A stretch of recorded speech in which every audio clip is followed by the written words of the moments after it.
hermano, es de suma importancia. No olvidemos que la iglesia primitiva se reunía el primer día de la semana, el día que resucitó el Señor, para celebrar ese glorioso evento. Yo sé que en este país y en muchas de las iglesias se usa, ¿verdad?, en el tiempo de Semana Santa para hacer una gran celebración de la resurrección.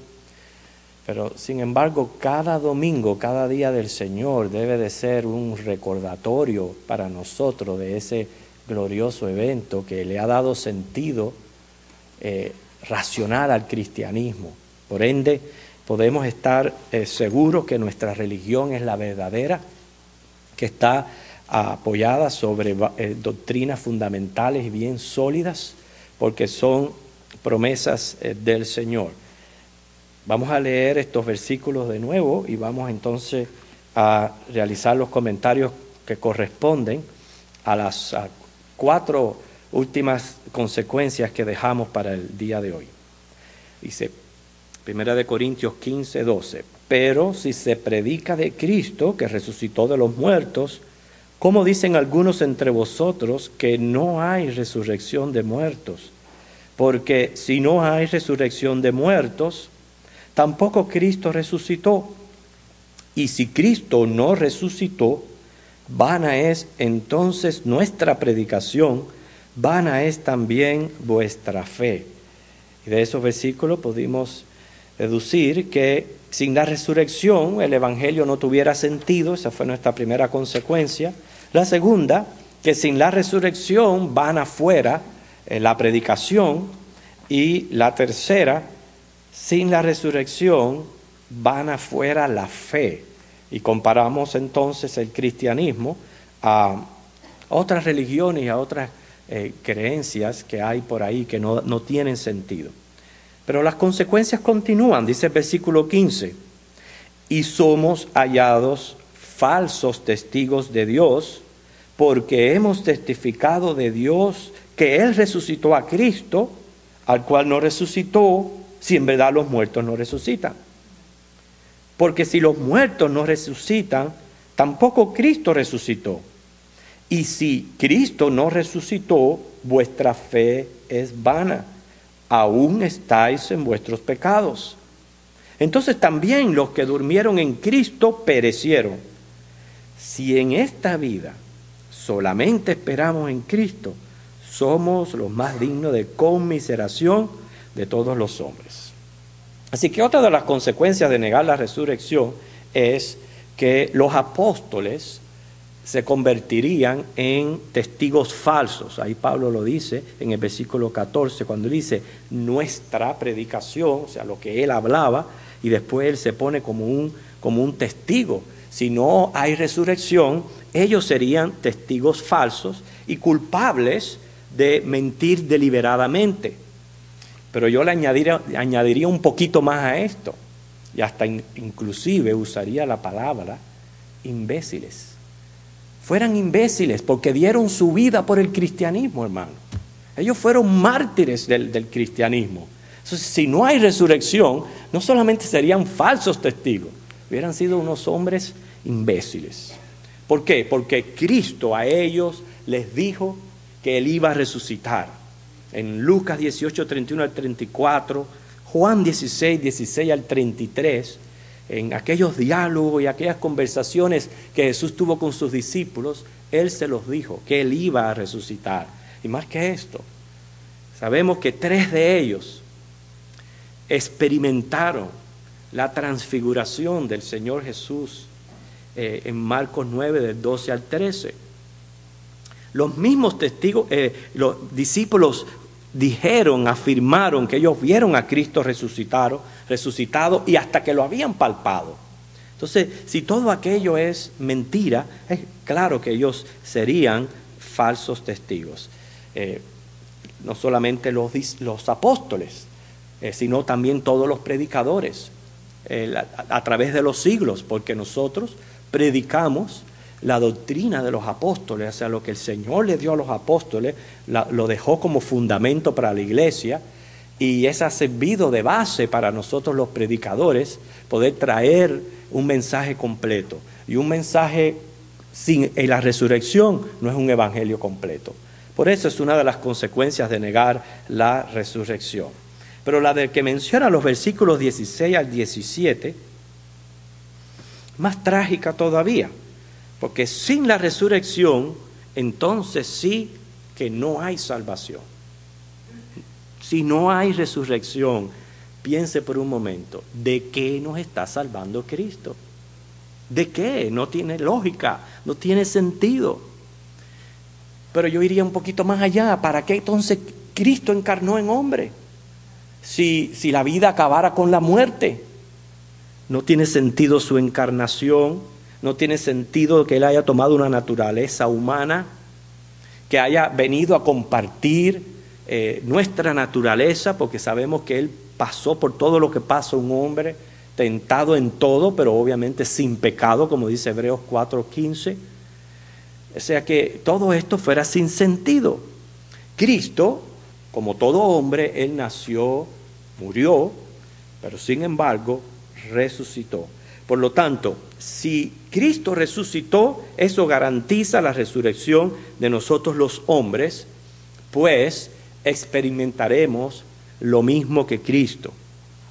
Y esto es algo que en Colosenses capítulo 3, versículo 4, fortalece un poco más la idea que tuvimos, o la idea que presentamos inicialmente en este estudio de 1 Corintios 15, donde nosotros, o por lo menos es mi posición, de creer que el día que uno muere,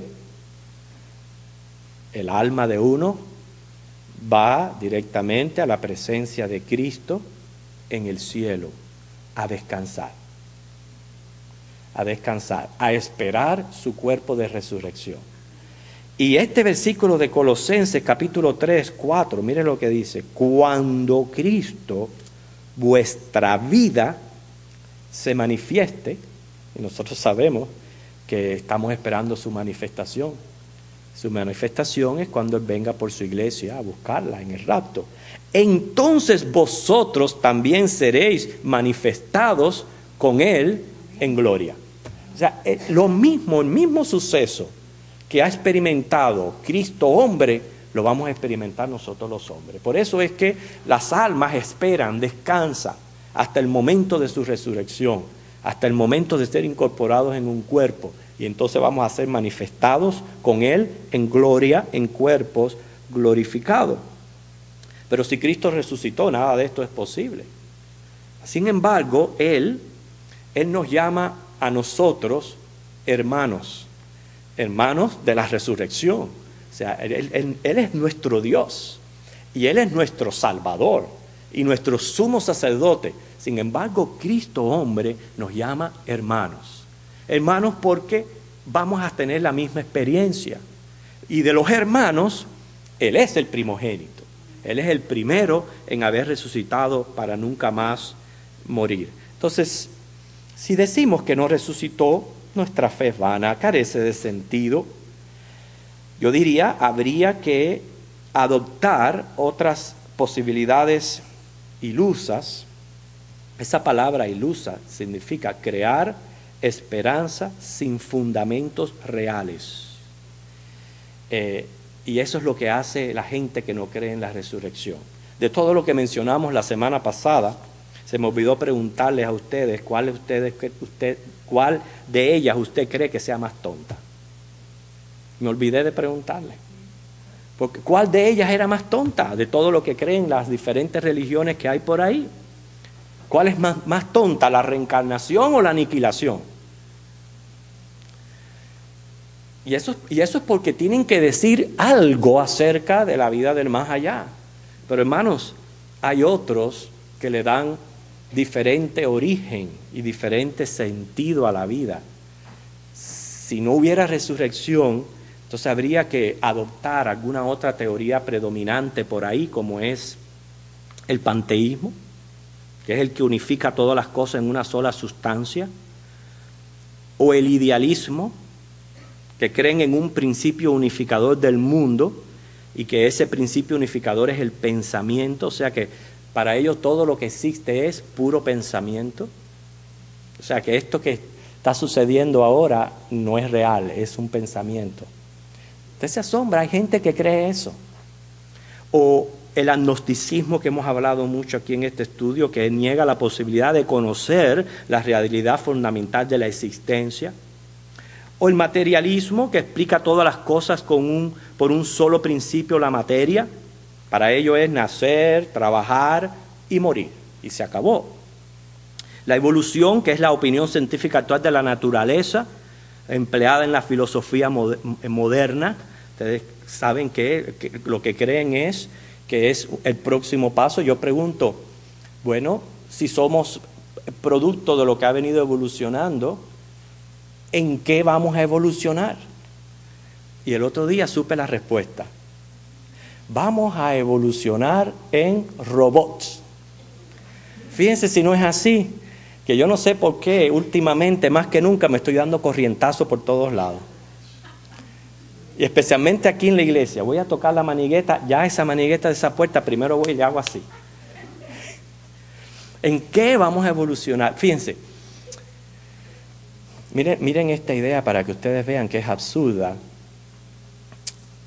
La evolución presenta al hombre como ascendiendo y lleva a la mente al hombre de las cavernas en su brutalidad, en su analfabetismo.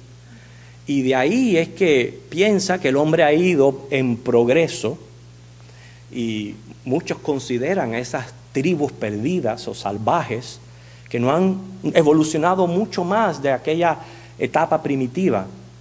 Pero hermanos, el hombre en vez de ascender lo que ha descendido. ¿Ustedes saben por qué? Porque el primer hombre fue Adán y Eva. Y Adán y Eva eran monoteístas.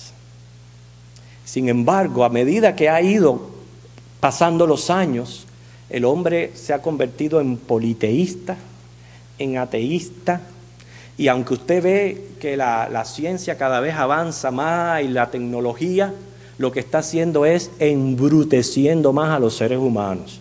Se está perdiendo la cultura, se está perdiendo el arte, ya no se puede ni calcular por uno mismo. Se está perdiendo todo eso. Y las máquinas lo están haciendo por nosotros. Entonces, ¿está el hombre ascendiendo o descendiendo? Y si vamos a hablar de su vida espiritual, porque todo lo que hacen estos avances es cada vez empeorar más la vida espiritual del hombre. Entonces, ¿en qué vamos a terminar? Ninguna de estas opciones es conveniente, ninguna tiene fundamento, porque no podemos negar la materia y la personalidad que hay en los hombres. Por eso es que negar la resurrección es vano. Pero lo terrible es que sin la resurrección no hay salvación. Dice el mismo versículo aquí que aún estamos en nuestros pecados. Y qué triste condición. ¿Por qué ustedes creen que a Pablo dice ahí que aún estamos en nuestros pecados? Porque la paga del pecado es la muerte. Sin la resurrección, la muerte sería la finalidad.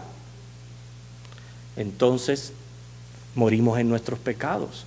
No hay salvación. ¿De qué nos está salvando el Señor?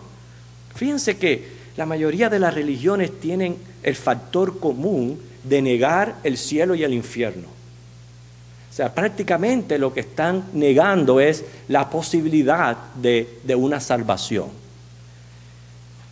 Entonces, nada de eso es cierto. Les cuento, les comparto, mejor dicho, la ignorancia precavida de mi abuela.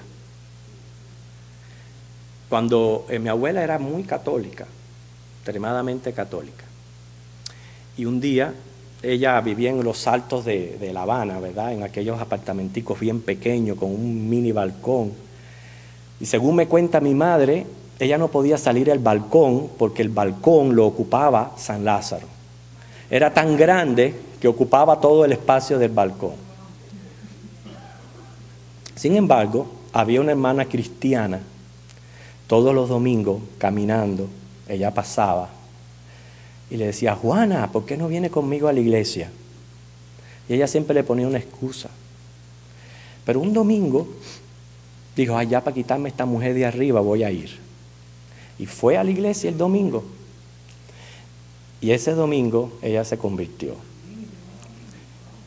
Ella se convirtió y ella dijo esto: mira, y esa es la ignorancia precavida, que si usted se pone a pensar tiene razón. Dice: si cuando yo me muera no hay ni cielo ni infierno, no perdí nada con aceptar a Cristo. Así ella lo asimilaba. Pero si cuando yo me muera, en efectivo, hay un cielo y hay un infierno, entonces estoy preparada. Y eso fue lo que la motivó a ella a hacer una decisión por Cristo y después crecer en el Señor y morir en el Señor. En fin, sin la resurrección no hay esperanza de salvación, y también incluyendo a los que murieron antes de nosotros. Por eso el versículo 18 dice: entonces también los que durmieron en Cristo perecieron. Ahora, la palabra aquí perecer no significa aniquilación. Ya repito, la teoría de la aniquilación, y cualquiera que la crea, no presenta peligro alguno. Piense por un momento. La teoría de la aniquilación no presenta peligro alguno. Que una persona deje de ser no es castigo. No es castigo. Inclusive esta misma idea la tienen muchos a la hora de exigir una justicia, porque hay personas que creen que es peor castigo una cadena perpetua a una pena capital. ¿Sabe que hay personas que piensan así? Hay personas que dicen: no, esta persona no merece morir tan fácil y tan rápido. Esta persona merece estar en una cárcel hasta el día en que se muera.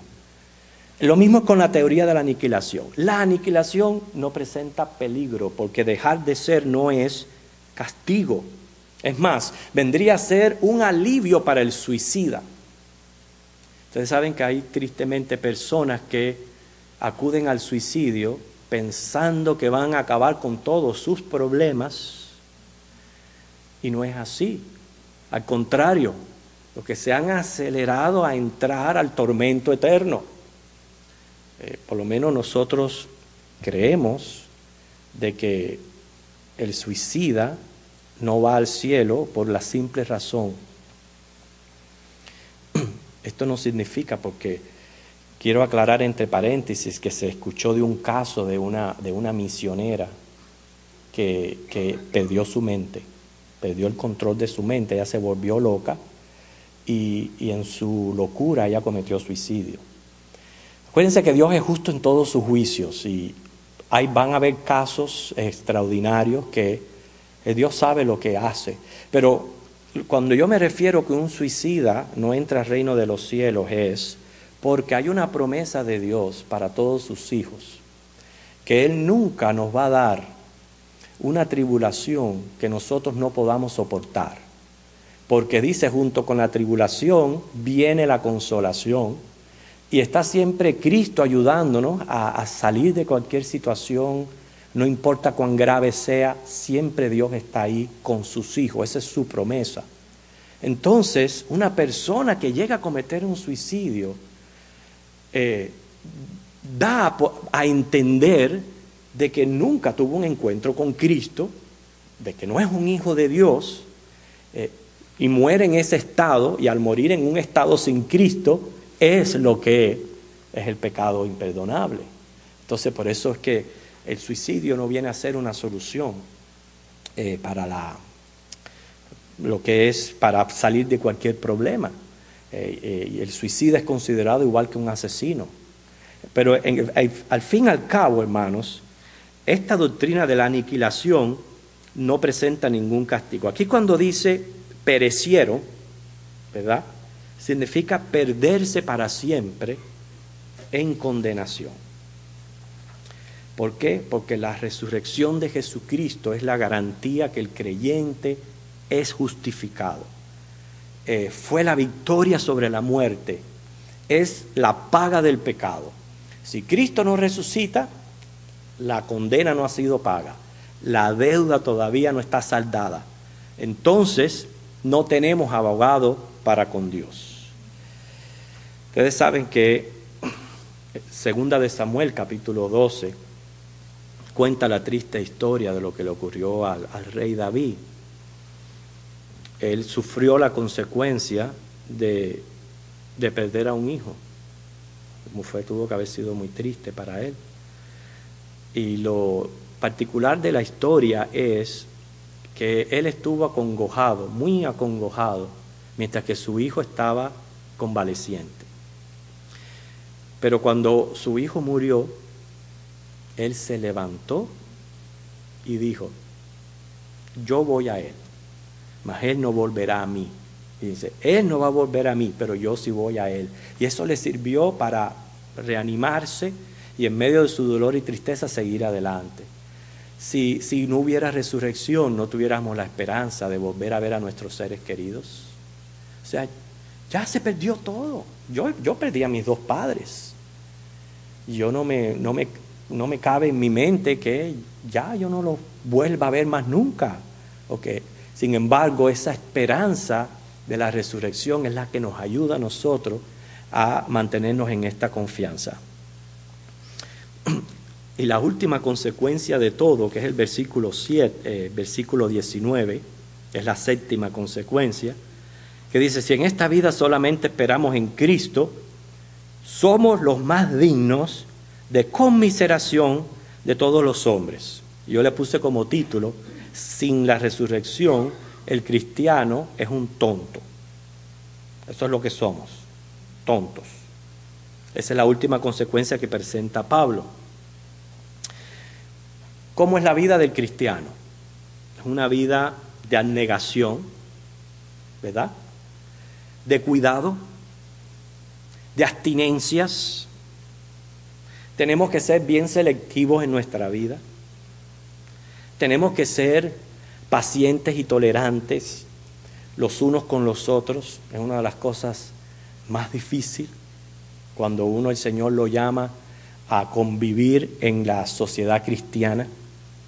Porque imagínense, venimos todos con diferentes maneras de pensar y tantos temperamentos diferentes y caracteres y maneras de ver las cosas, que si no fuera por el Espíritu Santo que está en control de todo lo que ocurre aquí, esto fuera una bomba neutral, una bomba nuclear.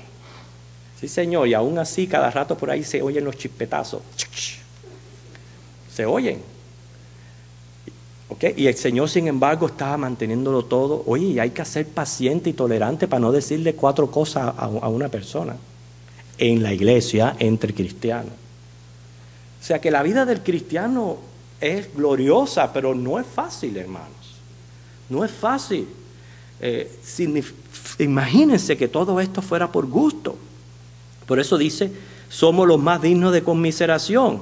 Y eso es sin mencionar los vituperios. O cuando el cristiano es perseguido o llega a sufrir el martirio por causa de Cristo. La palabra conmiseración significa sentir compasión porque somos unos desgraciados. Eso es lo que significa la palabra conmiseración. O sea, que sin la resurrección tuvieran que tener pena de nosotros por nuestra desgracia. O sea, presenta como que vivir la vida cristiana fuera una desgracia. Pero hermano, lejos de ser una desgracia, sabemos que somos agraciados, porque por gracia somos salvos por medio de la fe, ¿verdad? Somos agraciados en Cristo Jesús. Pero sin la resurrección, prácticamente el cristianismo estuviera en bancarrota.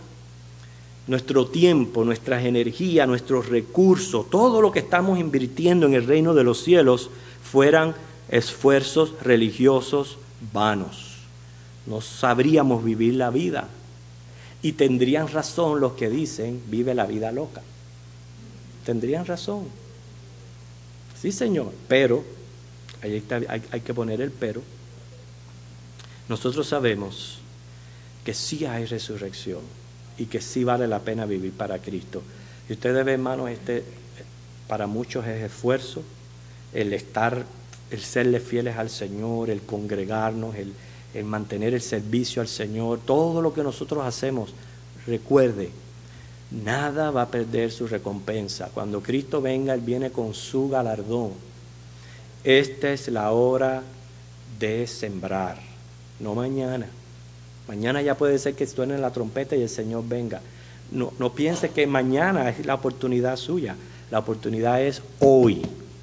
Hoy los 30 que estamos aquí somos los que estamos sembrando de esta congregación. Porque el 30, ¿hoy es 30?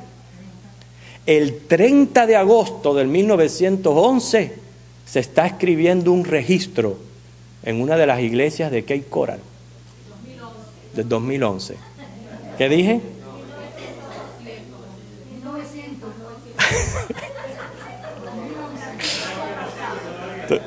Estoy sin gallo atrasado. Fíjense, pero escuche, el 29 de agosto del 2011, haciendo la corrección, Dios está escribiendo en su registro